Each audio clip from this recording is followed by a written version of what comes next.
Well, we are halfway through. We are now on week four and talking about managing uh, multi-generational workforce.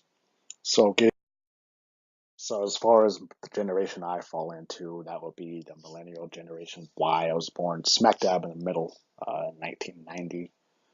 Uh, Apparently, this image is a depiction of what me and my generation looked like. I wouldn't say that matches me, but to each their own.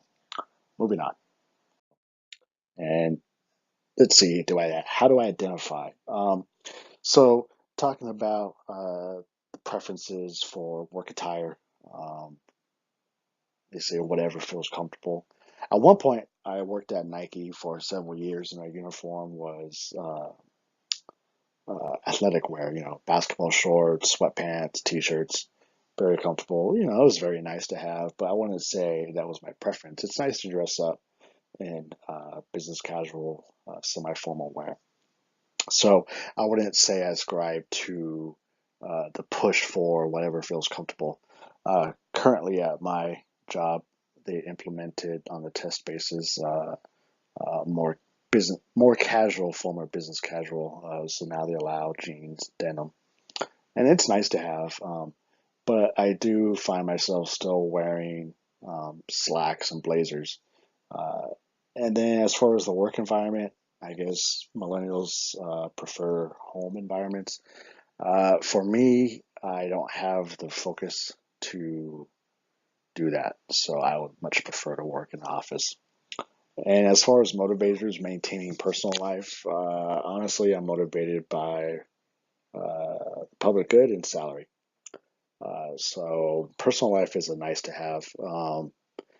Now, being a family man, I would say I can't get away with working long hours. My wife would be upset that I'm leaving her alone with our two kids. But if they took it away and I just had to absolutely do it, I wouldn't complain.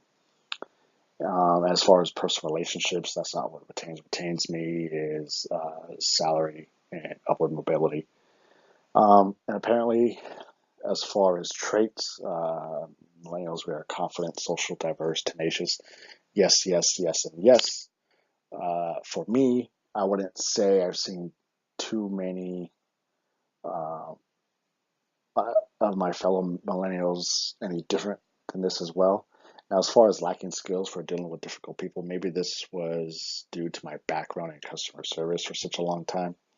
But I feel like that I've built up a pretty solid skill set in dealing with difficult people, doing so for such a long amount of time. And as far as the flexibility, I mean, again, it's a nice to have, but it's not a deal breaker for me. Now, the example I'm choosing to compare to will be my supervisor. So she's right on the cusp of a traditionalist. She's a late traditionalist, early baby boomer, but I would put her more towards the baby boomer. And I was going through the list and checking things off and decided everything fits, so I just circled everything. Um, Even though we have, like I said, my job, we've moved to for the summertime some a more casual, former business casual. She still dresses at the high end point of business casual, stockings, dress flats, Mary Janes, things like that. As far as the work environment, we're on a 410 schedule, but she still finds herself coming in on Fridays, working till 8 p.m. some days. And I would say she is motivated by salary, and that's what retains her. And yeah, she is all about personal growth and team orientation and looking at the big picture of things. So yes, I agree that she fits into the baby boomer depiction to the T. Now, as far as the management approach to generations, I say you have to recognize and address the differences. So yes, you have to look at the profiles of each generation and take that into consideration and make concessions accordingly. Again, maybe implementing the business casual, implementing a flexible work schedule, and implementing telecommute, having amenities available such as wellness rooms, maybe games, different variety of foods available. But then you also have to embrace that, some of these generations, they are very similar to each other. There are people within each generation who, like me, I'm motivated by salary more than personal relationships. And that's something from the older generation. So you don't always have to cater to each generation to the T. Just here and there make some concessions, but recognize that people are still people, and we share 99.9% of DNA with each other. So there's these are minor differences, and it's not to get too crazy with them. And also to embrace that there are anomalies. You have your generational differences, but it also depends on what form of uh, industry you're working in, right?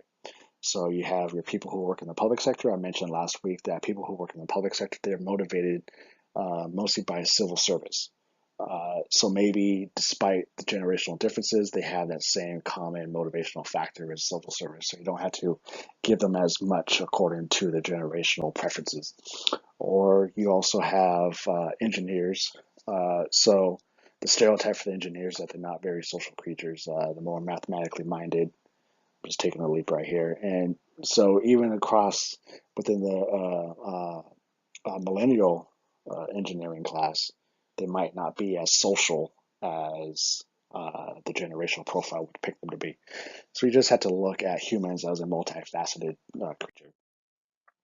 Now, looking at the theories behind this, I have some from our textbooks, but also branched out into some of my past experience. So, Maslow, again, that goes into the similarities of people. We all have our basic needs, and we have a hierarchy of needs that we all share despite our generational differences.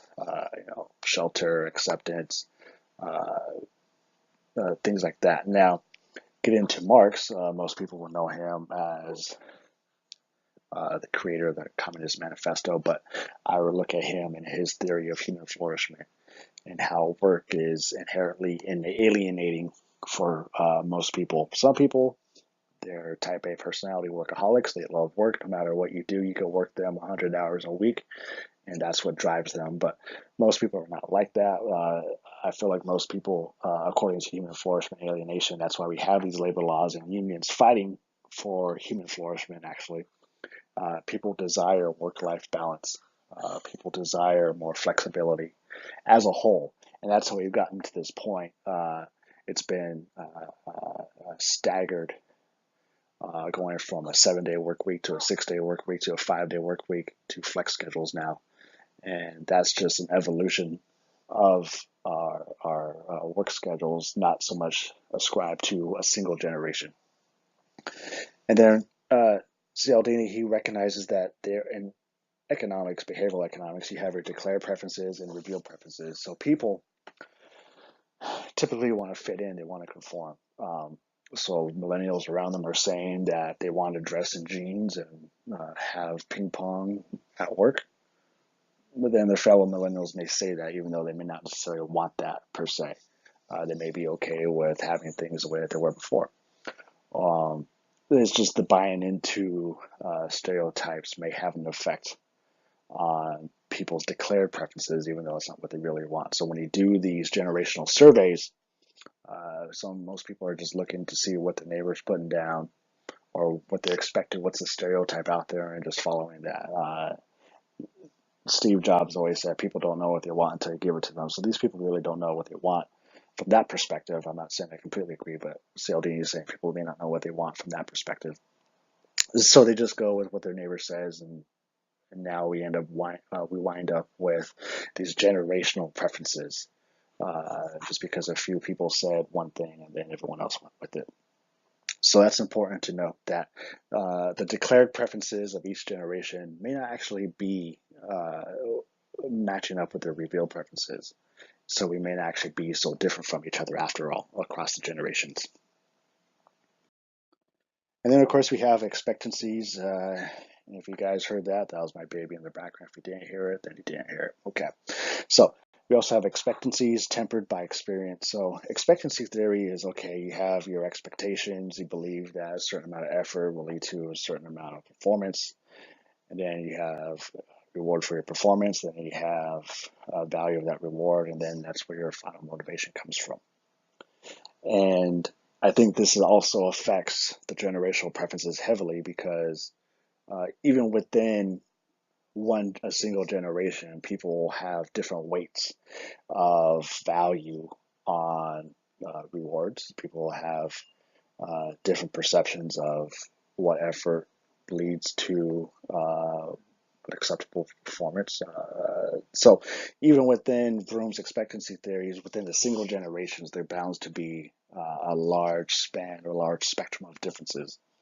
So I think it's important to talk about managing generations. It's important to recognize that it does exist, but I don't believe, based on how multifaceted humans are, I don't believe that it plays so heavily as some organizational theorists will make it out to be. So I went extremely long on that one, 11 minutes. I apologize, but if you stuck it out, you stuck it out. I appreciate it. Thank you, and I'll see you next week.